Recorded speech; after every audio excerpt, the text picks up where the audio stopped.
Muy buenos días, compañeros, maestra Sandra.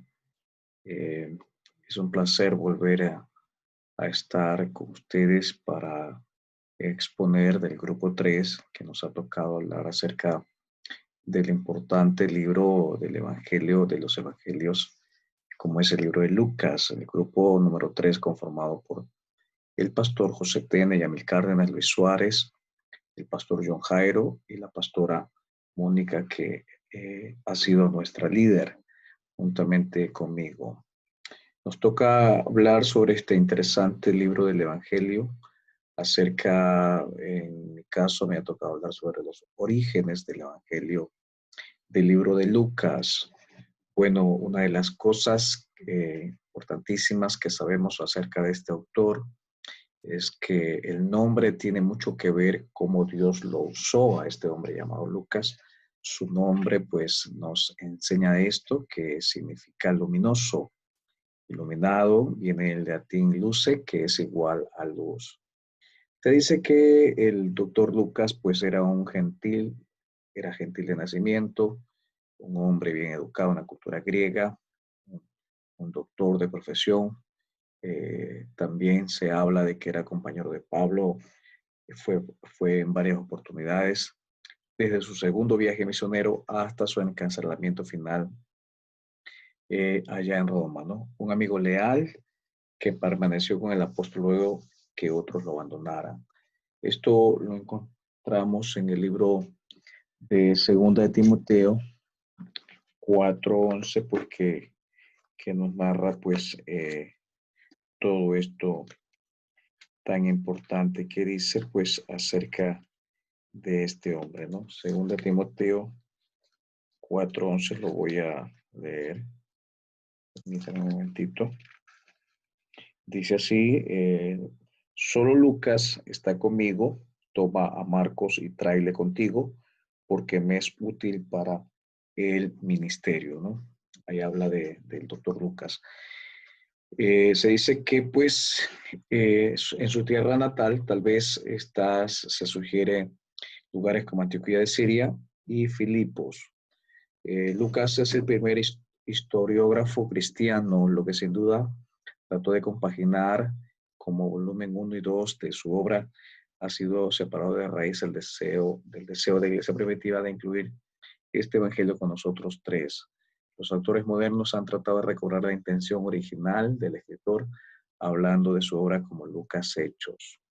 Es claro a partir del comienzo del libro de Hechos que se había redactado otra obra y que la intención era que hubiese una estrecha conexión entre ambas. Comparando esto con la práctica de Josefo, el historiador judío del primer siglo, es razonable presumir que Lucas concibió sus dos libros como partes de una totalidad. Al comienzo del libro 2 de su obra, Contra Apión, Josefo se refiere al libro 1 como el libro anterior o como el primer tomo de su obra.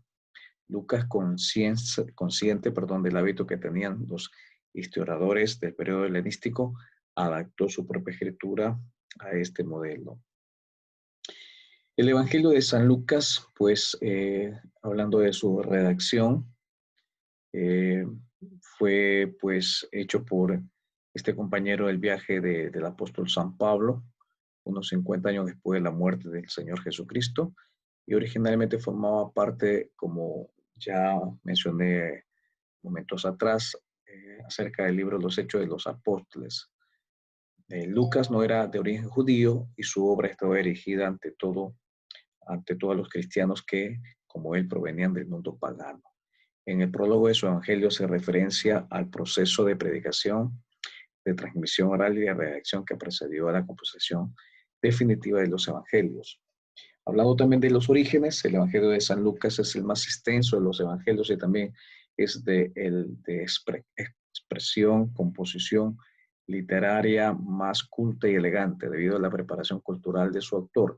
Sabemos que era un hombre muy estudiado, un doctor de profesión, aunque este huye del lenguaje clásico para hacerlo más comprensible al pueblo, acomodándose al lenguaje común, aunque no fue testigo de todos los acontecimientos. Su relato es exacto y está lleno de afecto y sentimiento. Todo esto habla de que era un hombre muy, muy esforzado en averiguar todo como debió haber sucedido. Después de una breve introducción, Lucas inicia su relato con el nacimiento y los primeros años de la vida de Jesucristo y lo finaliza con la ascensión de Cristo a los cielos, enlazándolo de esta forma con el versículo inicial de los Hechos de los Apóstoles, obra imprescindible para el conocimiento cristiano primitivo. Muchos estaban escribiendo sobre Jesús y Lucas, para ser algo auténtico, investigó todas las fuentes de información para que fuera de confiar en lo que él escribiría. Lucas era médico. En el griego original del libro existen muchas palabras relacionadas con la medicina de la época. El griego con que se escribió era lo mejor de su tiempo, en su tiempo. Se define a Lucas como nativo de la ciudad de Antioquía, en Siria. Además, este documento fija la muerte de Lucas en Boeocia. Boeocia, a la avanzada edad de 84 años, se encuentra una variante en el llamado prólogo monárquico de Lucas, que se originó allá por el año 200, pero que es considerado como procedente del siglo IV por muchos peritos. Aquí la muerte de Lucas se sitúa en Bitinia a la edad de 74 años. Otros detalles se encuentran en un acuerdo sustancial con la información previa, escribiendo para los griegos, que en aquel entonces era una cultura muy artística y de mucha sabiduría. Muy bien, ahora viene mi compañero, otro siervo, que va a hablar acerca de la fecha y lugar del Evangelio de Lucas. Muchas gracias.